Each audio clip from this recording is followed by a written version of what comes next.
Hello everyone, welcome back to the channel. It's been a while since I've done any of this stuff. As I've mentioned in posts and I think one or two videos, I've moved, I've got a new PC, so the setup is extremely scuffed. I don't have a lot of files, I'm missing a lot of assets and stuff for files. As you can hear, the audio is awful because I'm just recording it on my phone. My phone is old, but I don't have a camera and a microphone, or I don't have like my normal desk microphone that I was recording stuff on. So unfortunately, people are asking for this video.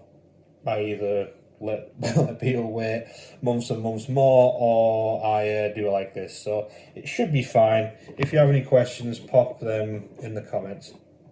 So the other thing was, I was gonna redo this video because the file that I had is missing a few things, but then I thought, obviously I have a completed file because I uploaded it to YouTube a while ago to be kind of like the little teaser thing, let's say like, oh, I've got this file.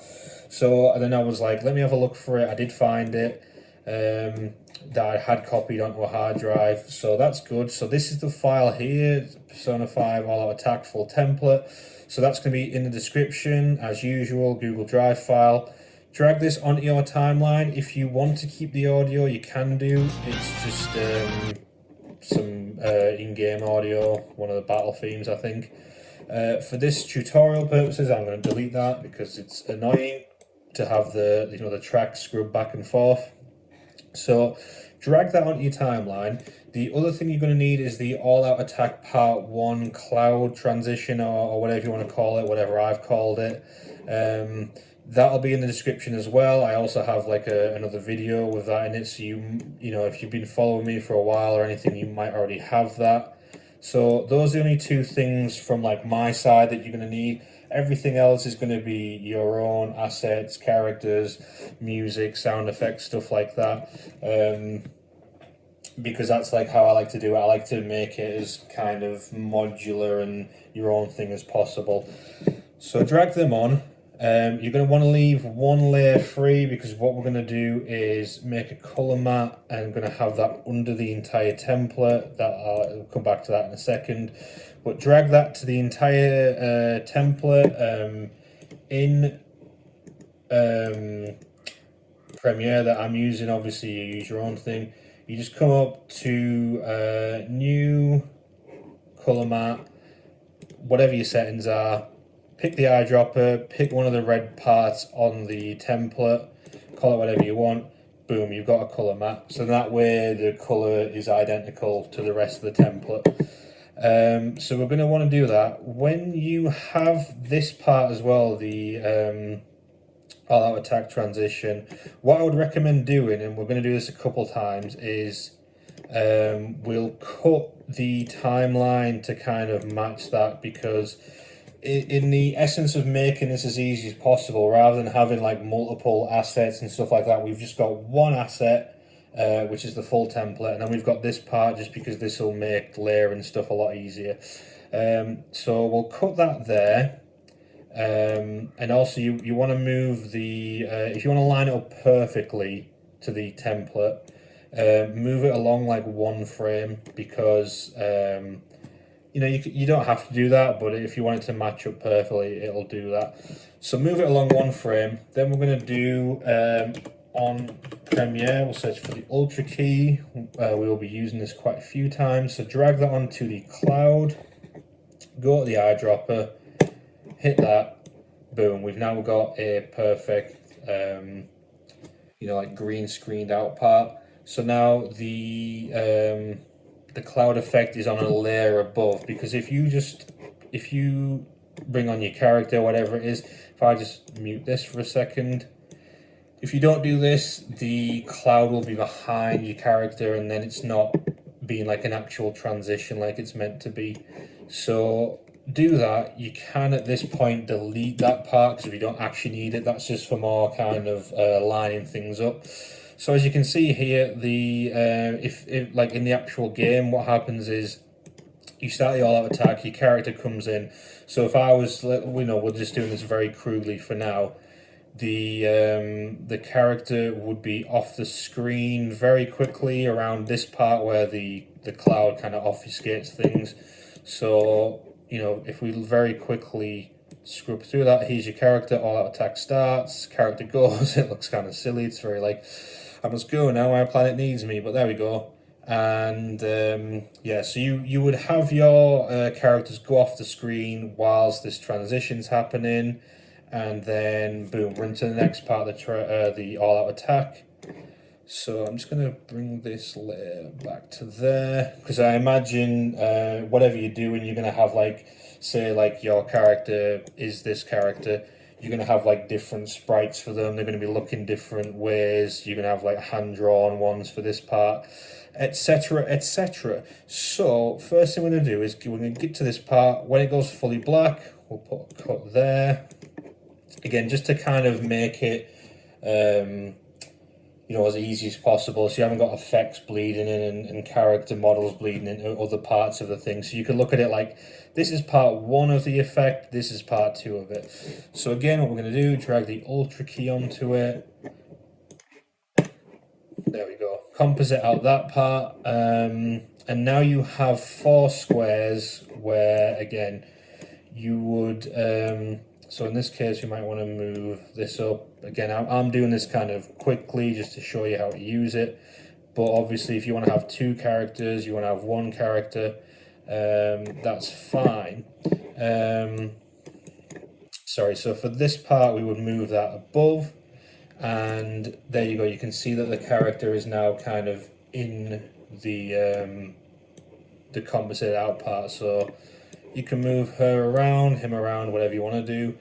So you could have like, if I just drag on like another one, so if we move this up another layer, and we'll cut that down, move this character over here. See, as you can see, we've got, if you have 4 characters, 4 layers, place them onto there, and then what I would do as well is once, you could, to be fair, you could probably have the effect starting a little bit earlier, because I think that looks alright.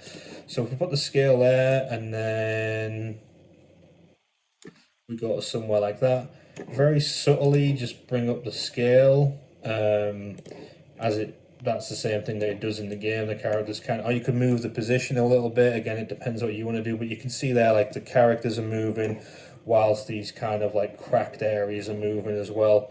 So that looks good anyway, but that's also quite realistic to the game. And then what you could do here is, you know, between like, let's say, where does that start? About there.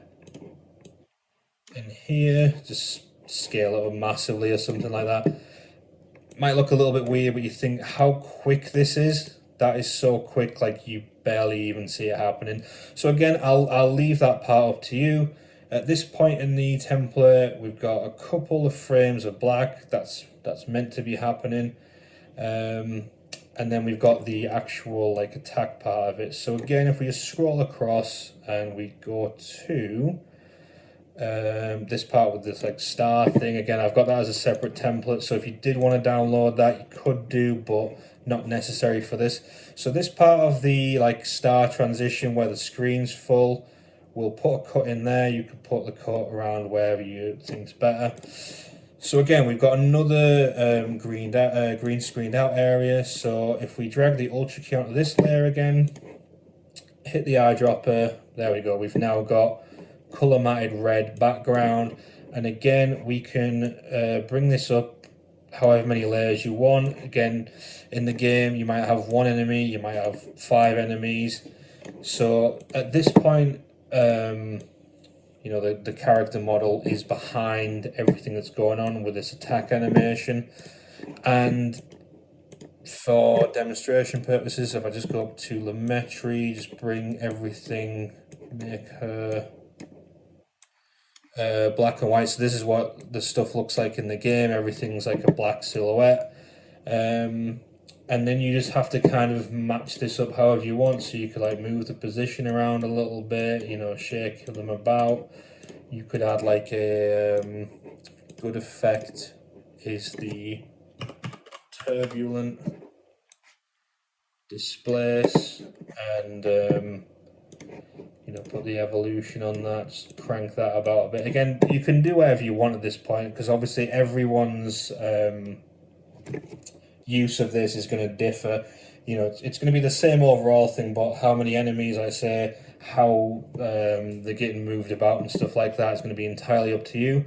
So then we move on. Like I say, we've got this break in it. So then here at this point, once again, you've got that break in it. We go to the Ultra key, if I could spell, or like I say, or depending on whatever editing software, use your green screen effect. Eyedropper that out. And this is the final part of it. So again, if I move this layer up a little bit, I'll bring the character in. So at this point around here, the character would, let's scale it down a bit.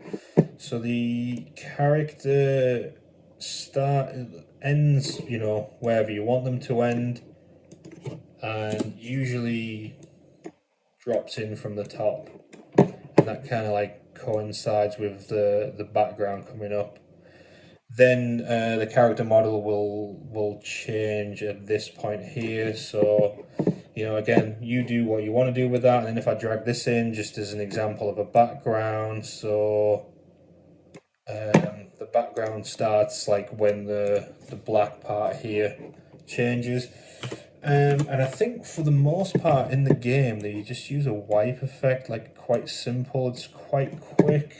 And if I do this right, it should come from the top. Yeah, so you do that sort of effect. Obviously, you'll do a lot better than I'm doing here in just a quick tutorial, but it's something like that. And yeah, that's basically it. So I feel like this tutorial went on a little bit longer than I wanted it to, but that's basically it. So like I said, download the 2 files in the description, the actual template and then the cloud transition. And like I said, I would just cut it at points that kind of differ. So you have like the first point, you have the second point, third point, fourth point. And yeah, just use it however you want to do it. Add the sound effects that you want, add the music. But yeah, it's like I say, I've tried to make it as simple as possible. But like I say, if you've got any questions, anything that you're unsure about, leave a comment. And yeah, thanks for waiting, thanks for watching. Hopefully I'll see you soon.